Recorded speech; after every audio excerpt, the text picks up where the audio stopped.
En el último periodo glacial, el cazador dibujaba en la roca los animales que cazaba.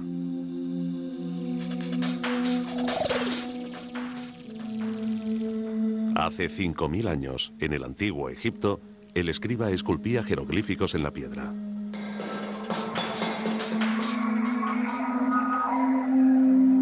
Hombres y culturas que desaparecieron, pero cuyos testimonios se conservaron hasta nuestros días para ser interpretados y descifrados. Grabados y testimonios que cuentan de la vida de nuestros antepasados.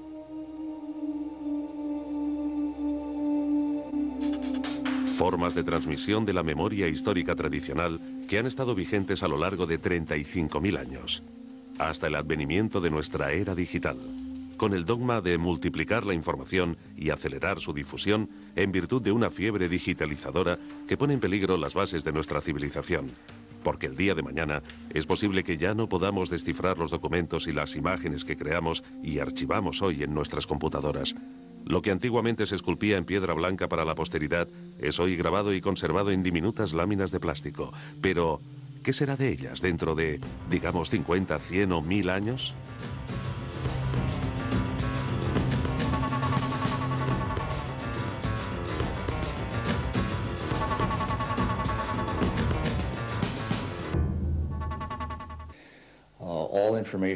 Toda información es compilada y guardada en soportes digitales, archivos tan variados y de tan rápida transformación que a largo plazo será imposible conservarlos.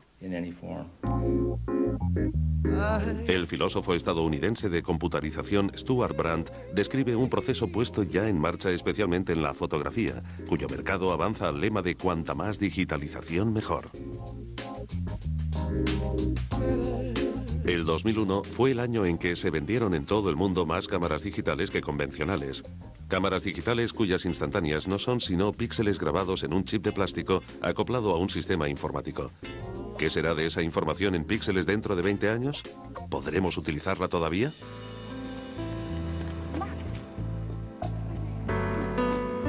Escenas de familia, instantáneas felices, captadas con una cámara digital de última generación que el orgulloso papá compró cuando nació su primer hijo.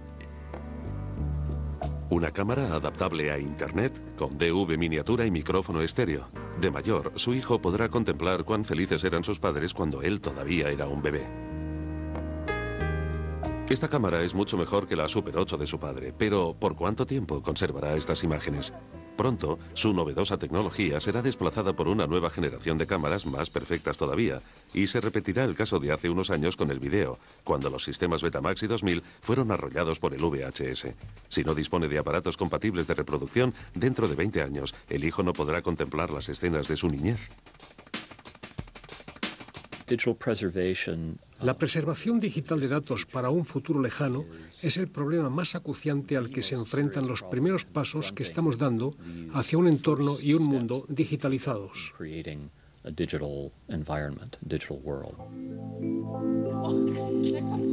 Un hecho en el que no piensa este padre de familia. Es más, él está tan feliz y contento con su técnica digital. Además, con la ayuda de un software de montaje, se ha convertido en perfecto director y montador de sus propias películas.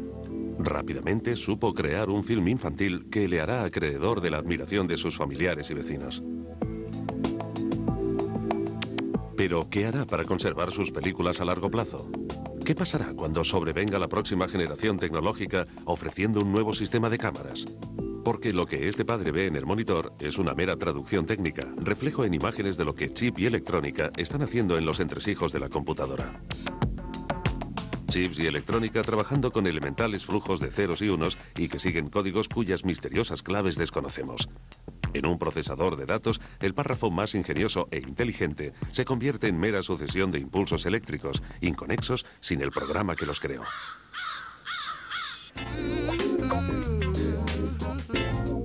La pasión por los equipos digitalizados busca su mercado en las ferias anuales de electrónica, allí donde compite la industria del ocio. Un sector económico que vive de colocarnos constantemente en nuevos y renovados formatos tecnológicos, meciéndonos en la ilusión de que la técnica que hoy ofrece mañana podremos utilizarla también. Y sin embargo, la industria tiene ya los planes para la siguiente generación tecnológica en los cajones de sus centros de investigación y desarrollo. ¿Cuándo aparecerá la próxima y otra vez revolucionaria generación de sistemas? Tal vez en 5 años, tal vez en 10 como máximo. Y cuando compremos entonces uno de los elementos de la última generación con sus novedosos programas, nos cabrán 2 opciones: renunciar por siempre a nuestros textos, fotos y videos, o copiarlos y adaptarlos para hacerlos compatibles con el nuevo sistema. Las fotos de familia y los videos que captaron los primeros pasos de nuestros hijos quedan grabados en CDs y DVDs, y todos confiamos en su duración de por vida, pero ¿qué pasaría si uno de esos diminutos discos plateados fuera defectuoso? Recuerdos familiares irrepetibles se borrarían para siempre. En 1983, y con el nacimiento del disco compacto, el CD de los consorcios Sony y Philips, la alta fidelidad se liberó de los crujidos y rayados del hoy venerable disco de vinilo. El CD fue acogido entonces como la gran conquista, el gran salto hacia el futuro digital. Pero el CD, soporte rey de la actualidad digital, tampoco es lo robusto que parecía, y su duración se debate con argumentos que varían siempre según los intereses del que los defiende o los rechaza. En principio, yo partiría de la suposición de que, como mínimo, un producto así debiera durar con un uso normal entre 50 y 100 años. Este pronóstico de duración de un CD virgen de grabación propia es descabellada, según una acreditada publicación de electrónica y computarización que realizó una serie de pruebas de DVDs y CDs vírgenes de varios fabricantes. Un ensayo creado ex profeso para estas pruebas reveló crasos errores de fabricación en los CDs, tales como corrimiento de colores. Muchos CDs vírgenes habían salido de fábrica con defectos que los inutilizaban para un uso normal y cotidiano.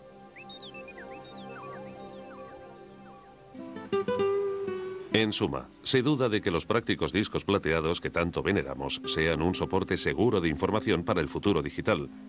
Sabido es lo altamente sensibles que reaccionan los CDs a los rayos ultravioleta o al calor solar.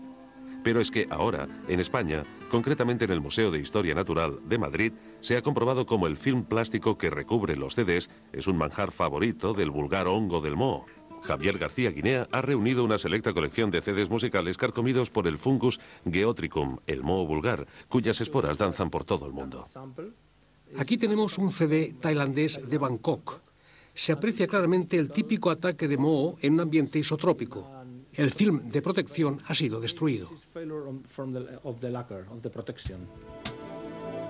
La luz polarizada revela las huellas dejadas por la voracidad del hongo del moho, presente en el pan o el yogur de casi toda cocina. Para poder multiplicarse, el moho necesita de un clima tropical de 30 grados de temperatura y de altos niveles de humedad. Sin embargo, al buscar por internet nuevos ejemplos de CDs atacados por el moho, Javier García Guinea los encontró incluso en la templada Alemania, concretamente en el lago de Constanza. Este es un CDR en el que se puede copiar varias veces. Procede de Alemania y la destrucción por moho ha sido total.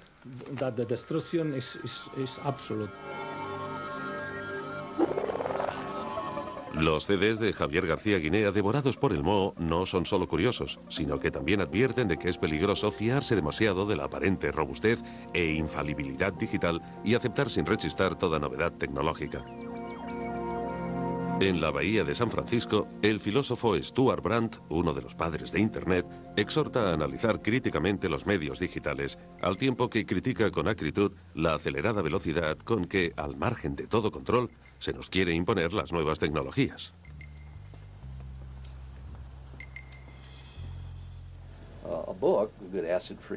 Un libro sin ácidos dura mucho más que cualquier CD-ROM que dentro de unos 15 años habrá desaparecido. Y no es nada seguro que entonces pueda ser abierto.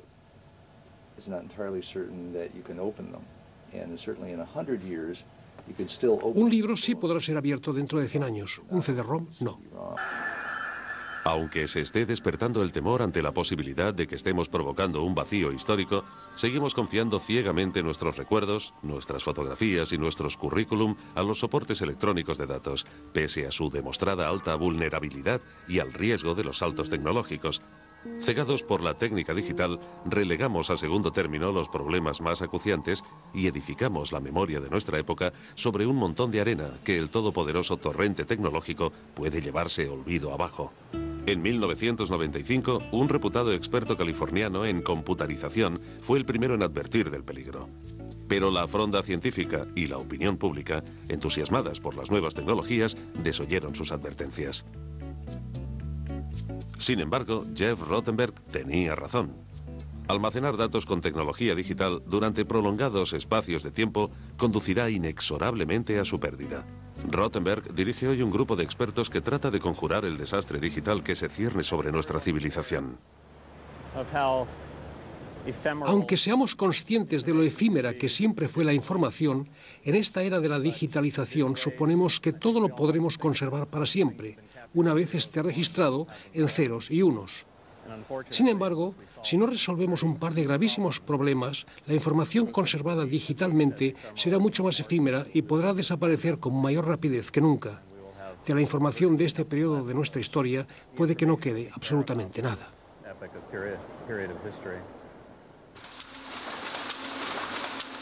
La evolución de la informática y de los bancos de datos comenzó en Estados Unidos en 1880, cuando la celebración de un censo arrojó una montaña tan colosal de información que se hubiera tardado 10 años en elaborarla y valorarla. Pero un ingeniero de Nueva York, Herman Hollerith de nombre, solucionó el problema compilando los datos del censo en una tarjeta perforada. La máquina de su nombre, Hollerith, procesó las 26.000 páginas del censo en apenas 2 años y medio. Quienes trabajaron con ella fueron llamados computadores. Durante décadas, las tarjetas perforadas fueron el medio obligado de compilación y almacenamiento de datos, y solo 30 años atrás constituían un producto de tecnología punta. Hoy solo es posible encontrar tarjetas perforadas en los museos industriales. Para prevenir el peligro de que bancos enteros de datos se pierdan, el ejército de los Estados Unidos ha reunido en este almacén los modelos de computadora más comunes.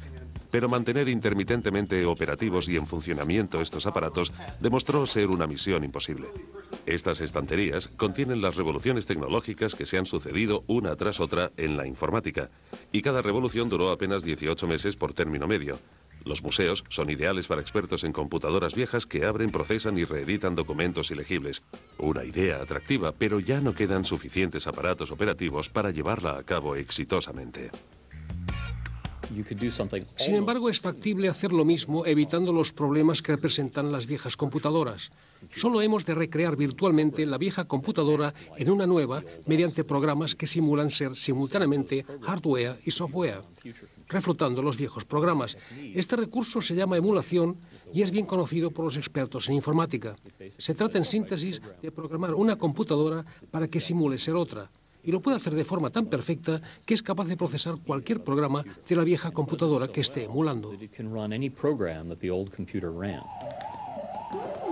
La emulación es una técnica bien conocida por quienes, siendo jóvenes, preferían medirse con la informática a disputar balones en la cancha.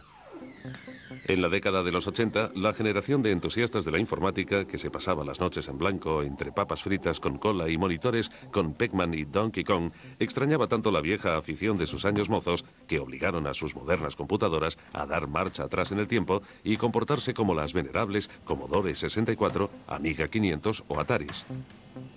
La emulación, sistema idóneo para recrear las viejas generaciones de computadoras, es utilizada profesionalmente desde hace años para prevenir y evitar en lo posible que los archivos de datos se diluyan en la nada, desapareciendo para siempre. Pero la emulación apenas está al alcance del usuario normal, quien para salvar sus archivos del peligro de desaparición ha de recurrir al lento proceso llamado de migración, en el que cada dato guardado ha de desfilar por todos los sistemas. Migración es la técnica de reconvertir datos de un determinado formato en otro, casi siempre nuevo, cuando el actual es desechado por haber quedado obsoleto.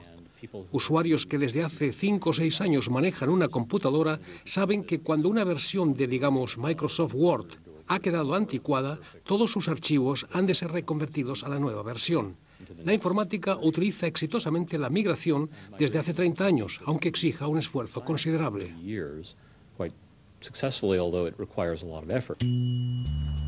La explosión tecnológica de las últimas décadas surgió en el entorno de San Francisco con un ímpetu y a una velocidad que algunos consideran exagerados. Por ejemplo, el grupo de ingenieros de computarización e Internet, The Long Now Foundation, o traducido libremente, Fundación de Prolongación del Ahora. En lugar de seguir construyendo computadoras cada vez más rápidas, el grupo en torno a Stuart Brandt y Danny Hillis desarrolló una sensacional computadora mecánica, un reloj programado para los próximos 10.000 años.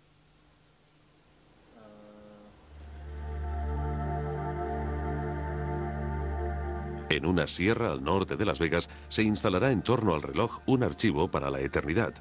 Stuart Brandt proyecta fundar una biblioteca de los 10.000 años. Una biblioteca que albergue la memoria entera de la humanidad. Indirectamente, el mismo reloj obligará a que este imponente monumento al saber humano sea bien cuidado. Cada 2 años alguien habrá de dar cuerda al reloj a fin de que siga dando la hora exacta. Y así habrá de funcionar durante los próximos 10.000 años, independientemente de terremotos y demás catástrofes.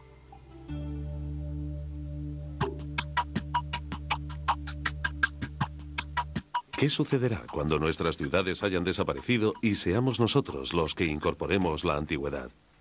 ¿Qué quedará entonces de nuestra época que tan protegida creemos por el software? Porque ya ahora están desapareciendo en un agujero tecnológico archivos enteros de datos introducidos en computadoras de la década de los 70. Lo que se pierde es el sentido, el código, los ceros y los unos que combinados interpretan lo guardado y convierten nuestros bancos digitales de datos en un tesoro inapreciable.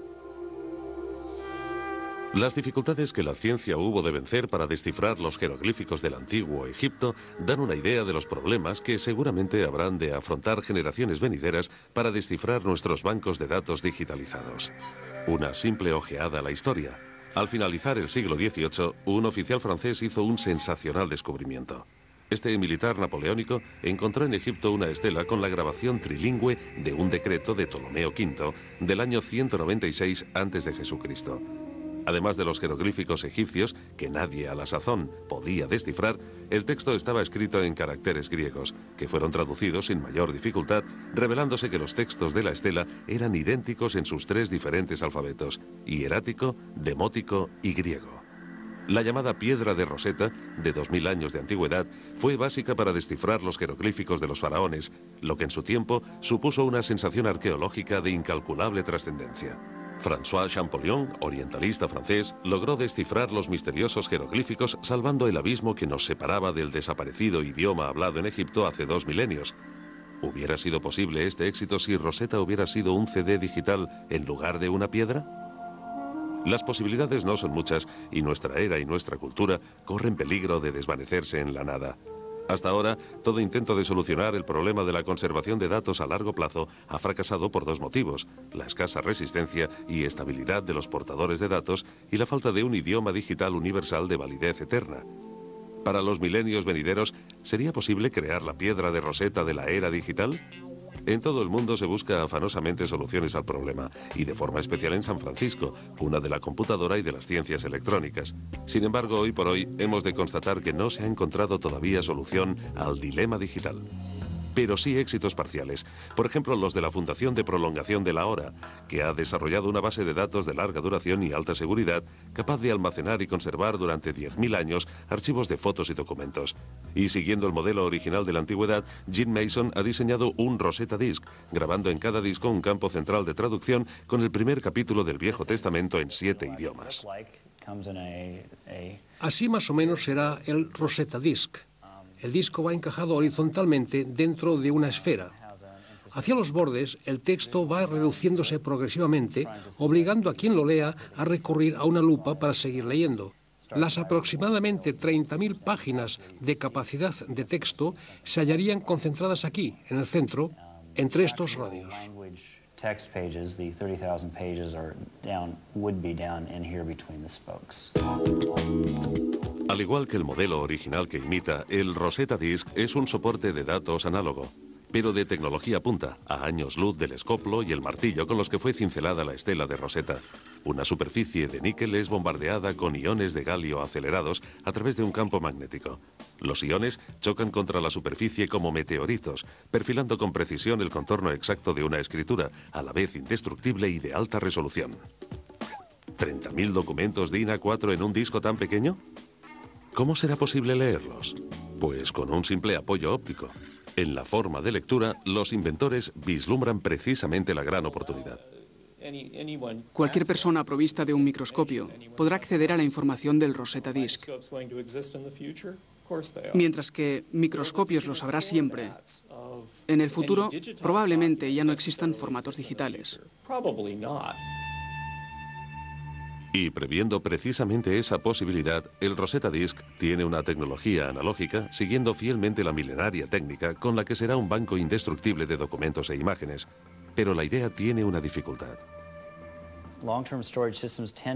Como es natural, los sistemas analógicos de compilación de datos son muy estáticos. Y si ya el papel es estático, la piedra lo es mucho más. En aras de la conservación a largo plazo, habremos de sacrificar cosas como la flexibilidad a la hora de manejar la información. Pero aunque jamás logre sustituir la compilación de archivos en cinta magnética, no hay nada mejor que el Rosetta Disk para conservar simples archivos analógicos de texto a largo plazo. Por otra parte, el Rosetta Disk se distingue por una ventaja añadida, cual es su atractivo estético. Incluso en los milenios venideros seguiría llamando la atención de quien lo encontrase. Hasta no dar con la idea genial para preservar nuestros bancos de datos para la posteridad, seguiremos produciendo billones de informaciones, confiando en que alguna vez, de alguna manera, logremos salvar de su desaparición definitiva todo aquello que hayamos guardado en soportes digitales y que consideremos importante.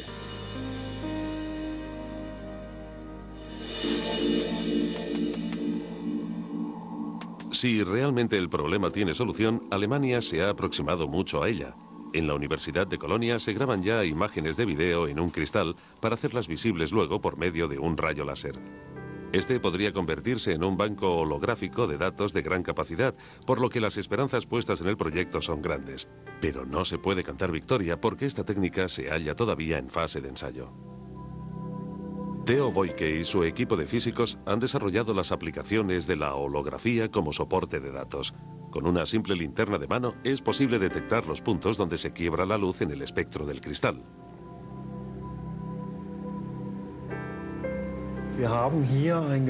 Aquí hemos realizado y construido un aparato para escribir informaciones que contengan gran cantidad de datos. La característica más acusada del aparato es que, con toda garantía, los datos pueden ser conservados y preservados a lo largo de todo un siglo.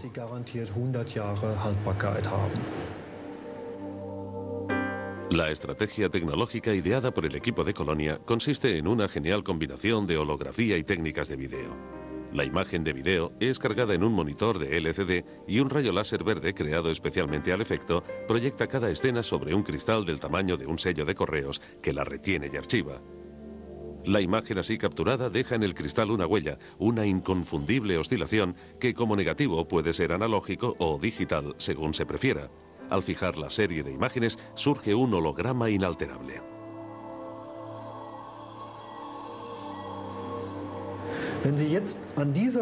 Si alumbramos este punto con un rayo láser, podremos reconstruir lo escrito, pero no destruirlo o borrarlo.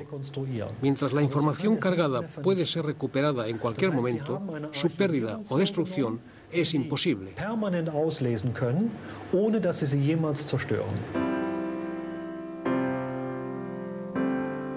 La selección de hologramas se realiza asimismo mediante rayo láser, en principio lo mismo que un proyector de cine. En el cristal, del tamaño de una uña de dedo pulgar, caben 400 gigabytes y ya se está probando con cristales de mayor capacidad que en un futuro próximo permitirán almacenar programas digitalizados de gran envergadura, esto es, en ceros y unos, incluyendo en los archivos las instrucciones de uso en alemán e inglés. Y la información será tan legible como en un libro tradicional, al margen de que los archivos garanticen una duración activa de 100 años. Bueno, entre tanto, la comunidad científica comparte la opinión de que esta garantía de un siglo es demasiado conservadora. Nuestros cálculos teóricos oscilan entre los 1000 y los 3000 años de conservación. Sin embargo, los científicos que tan febrilmente como en secreto buscan la solución al problema de la conservación de datos a largo plazo, saben que nadie ha encontrado todavía la piedra filosofal. Y para su difícil misión necesitan ahora de todo el apoyo que la sociedad pueda darles, pues la desaparición de nuestra memoria histórica y cultural no es problema que ataña solo a un puñado de expertos. Si dejamos que todo discurra como hasta ahora, nuestra época será pronto borrada de la historia para siempre. La gran mayoría confía en que, de alguna manera, la industria encontrará una solución para preservar y conservar los bancos de datos. Muchos me preguntan, ¿IBM o Microsoft no se ocupan ya de eso? La respuesta es que sin motivación económica y de mercado, nadie parece estar por la labor, ni tener mucha prisa por solucionar el problema. Con una presión suficiente, tal vez, pero todavía no la hay.